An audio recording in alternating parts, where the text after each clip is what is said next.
C'est une démonstration de solidarité sans précédent.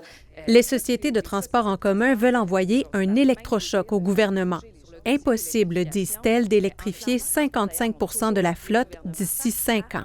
Il est vraiment minuit moins une. La stratégie ne tient plus la route. La cible de 2030 est irréaliste, inatteignable.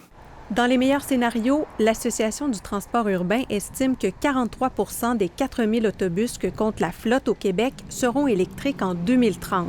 La demande est formelle, repousser la cible et refinancer l'acquisition d'autobus hybrides. C'est pas un luxe, c'est une nécessité. Les bus électriques coûtent à peu près 40 plus cher que les bus hybrides. Pour un bénéfice d'une réduction de 0,4 de la réduction des gaz à effet de serre.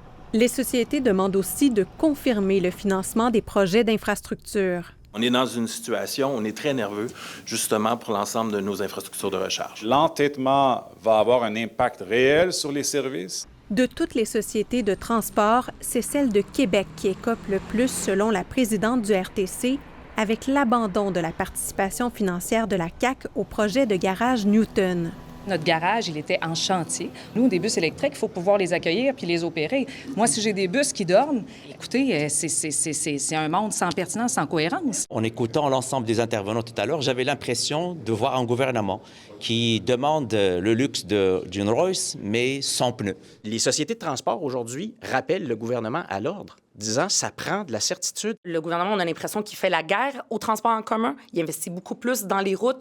Il faut inverser la tendance. On est ouvert à revoir la manière d'atteindre les cibles pour que ce soit réaliste. Par écrit, le cabinet de la ministre Guilbeault indique avoir des échanges avec les sociétés de transport pour repenser l'électrification sans renoncer aux objectifs.